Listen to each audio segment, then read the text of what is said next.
Hello traders, this is Bhuvaneshwaran. இன்னைக்கு market வந்து பார்த்தீங்கன்னா ஒரு ரோலர் கோஸ்டர் மாதிரி ஒரு அன்எக்ஸ்பெக்டட் மார்க்கெட் தான் சொல்லணும்.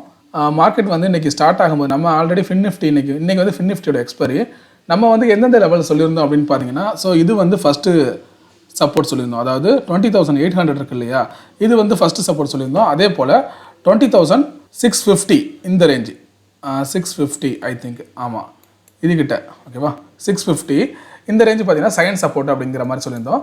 மேலே ரெசிஸ்டன்ஸ் வந்து என்னவா இருக்கும் அப்படின்னா இந்த ரேஞ்சு, ஸோ இது வந்து ரெசிஸ்டன்ஸாக இருக்கும் அப்படிங்கிற மாதிரி சொல்லியிருந்தோம். பட் நம்மளோட சப்போர்ட் லெவல்ஸ் எல்லாமே நல்லா ஒரு அக்யூரேட்டாகவே ஒர்க் ஆனிச்சு. இன்றைக்கி ஃபஸ்ட்டு 15 மினிட்ஸ் பார்த்தீங்கன்னா மார்க்கெட் வந்து டவுன் சைட் போணுச்சு. அடுத்ததாக பார்த்தீங்கன்னா கரெக்டாக இந்த இடத்துல 20,800 கிட்ட நல்ல சப்போர்ட் எடுத்துகிட்டு மார்க்கெட் பார்த்தீங்கன்னா ஒரு அன்எக்ஸ்பெக்டட் மூவ்மெண்ட் தான். இது வந்து ஒரு அன்எக்ஸ்பெக்டட் மூவு. இந்த ரெசிஸ்டன்ஸ் எல்லாத்தையுமே பிரேக் பண்ணிட்டு, ஏன்னா மார்க்கெட் வந்து டவுன் சைடில் ஃபாலோ ஆகிறதுக்கான வாய்ப்பு இருக்குங்கிற மாதிரி தான் எல்லாருமே ஃபீல் பண்ணியிருப்பாங்க. ஏன்னா ஃபஸ்ட்டு 15 மினிட்ஸ் வந்து இது வந்து ஒரு ஸ்ட்ராங்கான பியரிஷ் கேண்டில் மாதிரி ஃபார்ம் ஆகிட்டு இருக்க போது. ஸோ இந்த சப்போர்ட்டை வந்து பிரேக் பண்ணிவிடும். ஏன்னா மார்க்கெட் வந்து ஆல்ரெடி என்ன ஆகிட்டு இருக்கு, டவுன் சைடில் வந்து ட்ரேட் ஆகிட்டு இருக்கு. ஸோ மார்க்கெட் வந்து கண்டிப்பாக டவுன் சைடில் இதை வந்து பிரேக் பண்ணிவிடும், இந்த சப்போர்ட்டை பிரேக் பண்ணிவிடும் அப்படிங்கிற மாதிரி தான் எல்லாரும் என்ன பண்ணியிருப்பாங்கன்னா ப்ராப்பராக ஸ்டாப் லாஸ் போட்டு எல்லாருமே ஷார்ட் சைட் போகிறதுக்கு தான் ட்ரேட் பண்ணியிருப்பாங்க. ஆனால் அன்எக்ஸ்பெக்டடாக பார்த்தீங்கன்னா எல்லாரோட ஸ்டாப் லாஸும் ஹிட் ஆகிருக்கும். ஸோ மார்க்கெட் வந்து இவ்வளோ பெரிய மூவ்மெண்ட்டு. ஆனால் இதுக்கு முன்னாடி இருந்த அந்த ஹை இந்த ரேஞ்ச் இருக்கு இல்லையா, ஸோ இதை வந்து இதால் பிரேக் பண்ண முடியல, ஸ்ட்ராங்காக க்ளோசிங் வைக்க முடியல. அதுக்கப்புறம் இந்த இடத்துலேருந்து பார்த்தீங்கன்னா ஒரு ஸ்ட்ராங்கான செல்லிங் ப்ரெஷரு. ஸோ இங்கேருந்து விழுந்த மார்க்கெட்டு என்ன ஆச்சு அப்படின்னா கரெக்டாக அதுக்கு அடுத்த சப்போர்ட் சொல்லியிருந்தோம் 20,650. நேற்று வீடியோ பார்க்காதவங்க போய் பாருங்கள், நம்ம இந்த லெவல்ஸை வந்து ஓரளவு கரெக்டாக சொல்லியிருந்தோம். ஃபஸ்ட்டு சப்போர்ட் வந்து 800, ரெண்டாவது சப்போர்ட் பார்த்தீங்கன்னா 650 இருக்கும் அப்படிங்கிற மாதிரி. ஸோ கரெக்டாக பாருங்கள், இந்த 650 கிட்ட மார்க்கெட் வந்து சப்போர்ட் எடுத்துகிட்டு அகெயின் பார்த்தீங்கன்னா இதுக்குள்ளேயே ட்ராவல் ஆகி இந்த ரேஞ்சுக்குள்ளே, நம்ம சொல்லி இந்த ரேஞ்ச் என்னன்னா இந்த ரேஞ்சுக்குள்ளே, அதாவது 20,950க்கும் 20,800 இதுக்கும் பார்த்தீங்கன்னா நடுவில் தான் மார்க்கெட் வந்து ட்ராவல் ஆகிறதுக்கான வாய்ப்பு இருக்குது அப்படிங்கிற மாதிரி சொல்லியிருந்தோம். ஸோ ரெண்டு விஷயம் சொல்லியிருந்தோம். ஒன்று மார்க்கெட் வந்து டவுன் சைடு போகும், அப்படி இல்லைனா சைட்வேஸில் இருக்கும் இந்த மாதிரி சொல்லியிருந்தோம். ஆனால் மார்க்கெட் இன்றைக்கி வந்து ரொம்பவே ஒரு வாலட்டைலாக இருந்துச்சு. ஸோ நாளைக்கு மார்க்கெட் எப்படி இருக்க போகுது, நிஃப்டி எந்த மாதிரி இருக்கும், Bank-Nifty எந்த மாதிரி இருக்கும் அப்படிங்கிறத பார்க்கலாம். ஸோ இப்போது நான் நிஃப்டியில் 15 மினிட்ஸ் டைம் ஃப்ரேம் வந்து வச்சுருக்கேன். நான் ஆல்ரெடி பார்த்தீங்கன்னா கீழே வந்து ஒரு ட்ரெண்ட் லைன் ட்ரா பண்ணியிருந்தேன். அதுவும் பார்த்தீங்கன்னா ஒரு ப்ராப்பரான சப்போர்ட் வந்து எடுத்துருக்குன்னு தான் சொல்லலாம் மார்க்கெட்டு. ஸோ இந்த மாதிரி பார்த்தீங்கன்னா ஒரு ட்ரெண்ட் லைன் ட்ரா பண்ணியிருந்தேன். ஸோ நேற்று வீடியோ பார்த்தவங்களுக்கு தெரியும். ஸோ இதையும் வந்து பார்த்தீங்கன்னா கனெக்ட் பண்ணி ஒரு ட்ரெண்ட் லைன் ட்ரா பண்ணியிருந்தேன். அதே போல் கீழே இறங்கின மார்க்கெட்டு இந்த ட்ரெண்ட் லைன் கிட்ட வந்து அதுக்கப்புறம் பார்த்தீங்கன்னா சப்போர்ட் எடுத்துகிட்டு மேலே போயிடுச்சு. இன்றைக்கி பார்த்தீங்கன்னா மார்க்கெட் எங்கே வந்து ஆரம்பிச்சதோ அதே இடத்துக்கிட்ட ஓரளவு சைட்வேஸ்லேயே வந்து முடிஞ்சிருச்சு. ஸோ நாளைக்கு இதுக்கான சப்போர்ட்டட் ரெசிஸ்டன்ஸ் எதுவாக இருக்கும் அப்படின்னு பார்த்தீங்கன்னா, இன்கேஸ் மார்க்கெட் மேலே போணுச்சு அப்படின்னா இந்த 440 22,440 இருக்கு இல்லையா, இந்த பெரிய கேண்டில், ஸோ இது வந்து உங்களுக்கு ரெசிஸ்டன்ஸாக ஆக்ட் ஆகிறதுக்கான வாய்ப்பு அப்படிங்கிறது வந்து அதிகமாக இருக்குது. இன்கேஸ் மார்க்கெட் மேலே போணுச்சு அப்படின்னா இது வந்து ஒரு நல்ல ரெசிஸ்டன்ஸாக ஆக்ட் ஆகும். அதே போல் மார்க்கெட் டவுன் சைடு வந்துச்சு அப்படின்னா இந்த 240 இந்த ரேஞ்சு, ஸோ இந்த லெவல் இருக்குது பார்த்தீங்களா, இதுக்கிட்ட அதாவது 230 இல்லைனா 240 இந்த ரேஞ்சுக்கிட்ட வந்து சப்போர்ட் எடுக்கிறதுக்கான வாய்ப்பு அப்படிங்கிறது வந்து இருக்குது.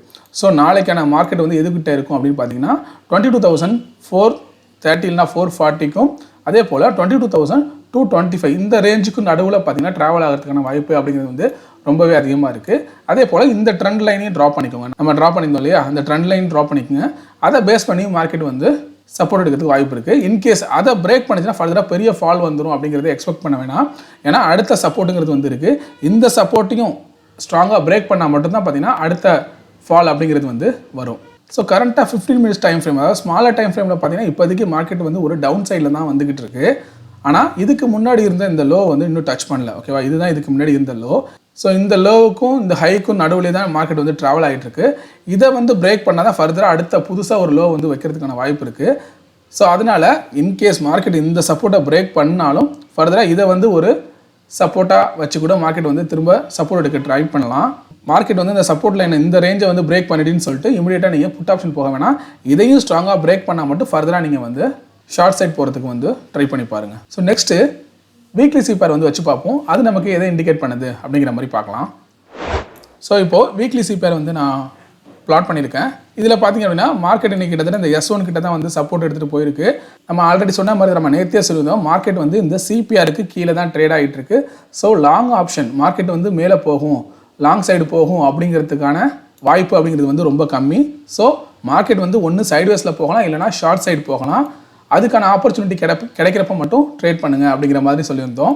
இன்கேஸ் இந்த S1 பிரேக் பண்ணியிருந்துச்சு, அதாவது 22,300 இதை பிரேக் பண்ணிச்சு அப்படின்னா ஃபர்தராக இந்த ரேஞ்ச், இந்த சிபிஆரோட இந்த லெவல் ஆல்ரெடி சப்போர்ட்னு சொல்லியிருந்தோம் பார்த்தீங்களா, இந்த 22,225 இந்த ரேஞ்சை நோக்கி கூட மார்க்கெட் வரலாம். நமக்கு இதுக்கு முன்னாடி ப்ரீவியஸ் வீக் சிபிஆரோட சென்ட்ரல் பாயிண்ட் இது வரைக்கும் வரதுக்கான வாய்ப்பு அப்படிங்கிறது இருக்குது.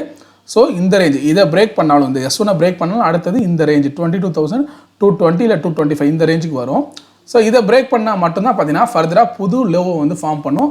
அது எங்கன்னா அடுத்து இந்த S2 கிட்டே இருக்கலாம். சரியா? ஸோ அந்த அளவுக்கு செல்லிங் ப்ரெஷர் வருமா அப்படிங்கிறது வந்து சந்தேகம் தான். மார்க்கெட் வந்து மோஸ்ட்லி சைட்வேஸில் ட்ராவல் ஆக வாய்ப்பு இருக்குது. அப்படியே கீழே வந்தாலும் நம்ம சொன்ன அந்த லெவல்ஸ் எல்லாமே பார்த்தீங்கன்னா ஒரு நல்ல ப்ராப்பர் சப்போர்ட்டாக வந்து ஆக்ட் ஆகிறதுக்கான வாய்ப்பு இருக்குது. ஸோ மேலே வந்து 22,440 கீழே வந்து அதே போல் 22,225 இந்த ரெண்டு ரேஞ்சையும் வந்து நோட் பண்ணிக்கோங்க. இதை சப்போர்ட் அண்ட் ரெசிஸ்டன்ஸாக வச்சுக்கிட்டு அதுக்கு தகுந்த மாதிரி உங்களோட ட்ரேடிங் செட்டப்பை வந்து பிளான் பண்ணிக்கோங்க. ஸோ நெக்ஸ்ட்டு நாளைக்கு பேங்க் நிஃப்டியோட எக்ஸ்பைரி. ஸோ பேங்க் நிஃப்டி எந்த மாதிரி ட்ராவல் ஆகிறதுக்கு வாய்ப்பு இருக்குது அப்படிங்கிறத பார்ப்போம். ஸோ பேங்க் நிஃப்டியோட 15 மினிட்ஸ் டைம் ஃப்ரேம் வந்து வச்சுருக்கேன். ஸோ இந்த இடத்துல பாருங்கள், இது வந்து ஒரு ட்ரெண்ட் லைன் மாதிரி தெரியுது நமக்கு. ஸோ இந்த ட்ரெண்ட் லைனை இந்த ட்ரெண்ட் லைனை வந்து ட்ரா பண்ணிக்கோங்க. இதை பேஸ் பண்ணி பார்த்தீங்கன்னா மார்க்கெட் ட்ராவல் ஆகிறதுக்கான வாய்ப்பு அப்படிங்கிறது வந்து இருக்குது. ஸோ இதை ஃபர்தராக நீங்கள் எக்ஸ்டெண்ட் பண்ணிக்கோங்க. ஸோ இது வந்து ஒரு ரெசிஸ்டன்ஸாக இருக்கிறதுக்கான வாய்ப்பு இருக்குது. இன்கேஸ் மார்க்கெட்டு மேலே ஏறினா கூட பார்த்தீங்கன்னா இது வந்து ஒரு ரெசிஸ்டன்ஸாக இருக்க வாய்ப்பு இருக்குது. அப்படியே இதை பிரேக் பண்ணாலும் இந்த கேண்டலோட ஹை வரைக்கும் வெயிட் பண்ணி பாருங்கள். அதாவது 47,700 இந்த ரேஞ்ச் வரைக்கும் பார்த்துக்கோங்க. சரியா? இதுக்கு மேலே பிரேக் வச்சா மட்டும் க்ளோசிங் வச்சா மட்டும் மார்க்கெட் வந்து ஃபர்தராக மேலே போகும். இல்லை இதுக்கிட்ட வருது அப்படின்னா ஒரு செல்லிங் ப்ரெஷர் வந்து வரதுக்கான வாய்ப்பு இருக்குது. சரியா? ஸோ இதை பிரேக் அவுட் பண்ணாலும் இந்த ட்ரெண்ட் லைனை பிரேக் அவுட் பண்ணாலும் இந்த லெவலை வந்து பிரேக் பண்ணி க்ளோசிங் வைக்குதான்னு பார்த்துக்கோங்க. அதுக்கப்புறம் நீங்கள் ஃபர்தராக வந்து லாங் சைடு போகிறதுக்கான ட்ரேடிங் பிளானை வந்து நீங்கள் பார்த்துக்கலாம். மற்றபடி பார்த்தீங்க அப்படின்னா சப்போஸ் மார்க்கெட் மேலே ஏறினா கூட இந்த ட்ரெண்ட் லைனை ஃபாலோ பண்ணி கூட அது வந்து ரெசிஸ்டன்ஸாக ஆக்ட் ஆகலாம். இன்கேஸ் ஏறுது அப்படின்னா இந்த ட்ரெண்ட் லைனை ஃபாலோ பண்ணி இதுகிட்ட வந்துட்டு திரும்ப பார்த்தீங்கன்னா கீழே இறங்க வாய்ப்பு இருக்குது. இல்லைனா சைட்வேஸ்லேயே ட்ராவல் ஆகிறதுக்கான வாய்ப்பு அப்படிங்கிறது வந்து இருக்குது. ஸோ இதுக்கு அடுத்த சப்போர்ட் அப்படின்னா ஆல்ரெடி இந்த பாயிண்ட் வந்து டச் பண்ணிட்டு வந்திருக்கு.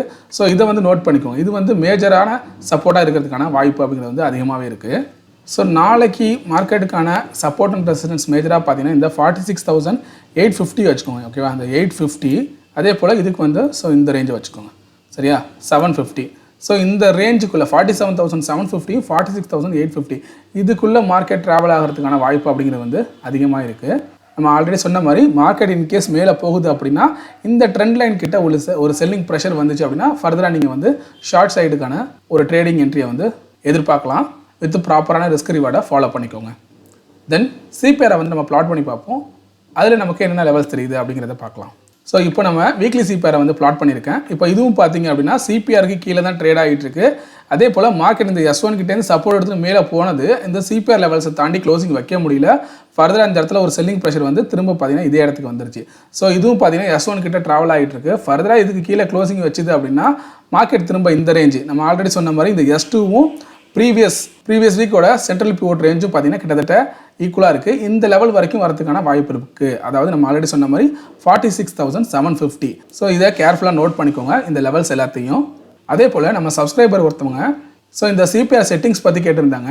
டிஃபால்ட்டாக உங்களுக்கு வந்து வேறு மாதிரியாக இருக்கும். இந்த சிபிஆர் வந்து நீங்கள் பிளாட் பண்ணியிருந்தீங்க அப்படின்னா உங்களுக்கு டிஃபால்ட் செட்டிங்கிறது வந்து வேறு மாதிரி இருக்கும். ஆனால் இந்த ஸ்டைல்ஸில் ஒரு சில சேஞ்சஸ் இருக்கணும். இப்போ இந்த இன்புட்டில் பார்த்தீங்க அப்படின்னா டெய்லி, டுமாரோ, வீக்லி, மந்த்லி அப்படின்ட்டு இருக்கும். ஸோ உங்களுக்கு வீக்லிக்கான பிவோட் உங்களுக்கு வேணும் அப்படின்னா வீக்லி எனேபிள் பண்ணிக்கோங்க. உங்களுக்கு டெய்லி வேணும் அப்படின்னா டெய்லி எனேபிள் பண்ணிட்டு இதை டிசேபிள் பண்ணிக்கோங்க. ஸோ அதில் வந்து உங்களுக்கு சேஞ்சஸ் இருக்கும். அதே போல் ஸ்டைல்ஸில் வந்து ஒரு சில சேஞ்சஸை மாற்றிக்கோங்க. இந்த டெய்லி பிவோட்டுக்கு வந்து நான் வந்து எல்லோ கலர் இந்த மாதிரி ஆரஞ்சு கலர் கொடுத்துருக்கேன். பாட்டம் சீக்கும் டாப் சீக்கும் அதாவது பாட்டம் சென்ட்ரல் பாயிண்ட்டுக்கும் டாப் சென்ட்ரல் பாயிண்ட்டுக்கும் பார்த்தீங்கன்னா நான் ப்ளூ கலர் கொடுத்துருக்கேன். ரெசிஸ்டன்ஸ் எல்லாத்துக்குமே பார்த்தீங்கன்னா க்ரீனும், சப்போர்ட் எல்லாத்துக்குமே பார்த்தீங்கன்னா ரெட்டும் கொடுத்துருக்கேன். சரியா? இந்த மாதிரி நீங்கள் ஒரு சில சேஞ்சஸை பண்ணிக்கிட்டீங்க அப்படின்னா நம்ம வீடியோவில் எந்த மாதிரி விஷுவல்ஸ் பார்க்குறீங்களோ இந்த மாதிரியான சிபிஆர் வந்து உங்களுக்கு பிளாட் ஆகிடும். இது வந்து பார்த்தீங்கன்னா உங்களுக்கு ட்ரேடிங் வியூவில் தான் வரும். உங்களோட ப்ரோக்கர் அக்கௌண்ட்டில் இருக்கிற சார்ட்டில் இந்த இண்டிகேட்டர் வந்து அவைலபிளாக இருக்காது. ஸோ இந்த இண்டிகேட்டர் பார்த்தீங்க அப்படின்னா சிபிஆர் பை கேஜிஎஸ்ன்னு இருக்கும். இதை வந்து நீங்கள் எனேபிள் பண்ணிக்கோங்க. ஸோ இந்த வீடியோ உங்களுக்கு பிடிச்சிருந்துச்சு அப்படின்னா லைக் பண்ணுங்கள், உங்கள் ஃப்ரெண்ட்ஸ்க்கும் ஷேர் பண்ணுங்கள். உங்களுக்கு ஏதாவது சந்தேகம் இருந்தால் கமெண்ட் பண்ணுங்கள். மறக்காமல் சப்ஸ்கிரைப் பண்ணுங்கள். தேங்க்யூ.